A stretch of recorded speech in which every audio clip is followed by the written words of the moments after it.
Guys, my name is Rose and today I'm going to be sharing my August wrap-up video, or sharing my August wrap-up with you. So I read 6 books this month, and the month before in July I read 9, but they were smaller books, so I don't feel as bad thinking back at it now. So I'm just going to dive right into it. I don't want to make this such a long video. First book I read is Days of Blood and Starlight by Laini Taylor. First book I finished because I started it at the very end of July, and I went camping and I just didn't get to finish it. So this was the book, and I don't want to get into it because if you haven't read the first one, then I'll definitely spoil you.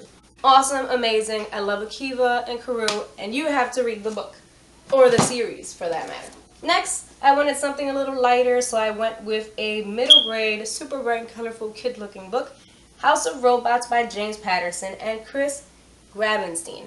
So, this book is basically about this kid who his mom is a scientist and creates robots and stuff like that, and she just has a ton of robots around the house, and he ends up having this robot named E. She makes him, and he ends up having to take him to school with him, and he's mortified and embarrassed because he just doesn't want to take this robot with him to school. But yeah, it gets pretty cool. I really enjoyed that. I really enjoyed that book. It was a nice, like, refreshing kind of, take me away from all these thick, deep books. So next, I read Dreams of Gods and Monsters by Laini Taylor, and this book was freaking awesome. I can't even express how good this book was.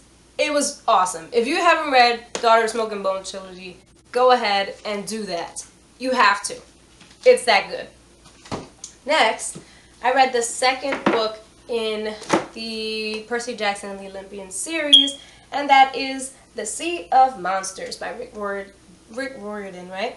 So, second book, I had read the first book years ago. I reread it in July, I believe. Then I got to the second one, and I already have the rest of them, and I'm going to go ahead and start reading them this month, hopefully. Awesome. Percy Jackson is awesome. If you don't know, pick it up. You should find out for yourself. Next is The Time-Traveling Fashionista on Board the Titanic by Bianca Turetsky. I have a review for this book, and I'll link that below. I don't want to get too into it because, again, there's a review for it. It's a non-spoiler review, but I really like this book. If you liked the idea of Miss Peregrine's Home for Peculiar Children, you would probably enjoy this book. It has a lot of pictures and drawings, and it's just really, really interesting. Overall, it was a really captivating kind of book. This girl ends up time traveling on the Titanic after she tries on this dress, yada yada yada. Link down below. Don't want to get too into it. Next book is Elsewhere by Gabrielle Zevin, and I really enjoyed this book. This is another take on the afterlife, and basically this girl at the age of 15 dies in an accident, and she goes to the afterlife, which is called Elsewhere, and then instead of aging forward, she starts aging backwards. So she turns 14 and 13 and 12, and she's super upset because she wanted to turn 16 and graduate high school and get her license and do all this stuff, and she just ends up not being able to do it.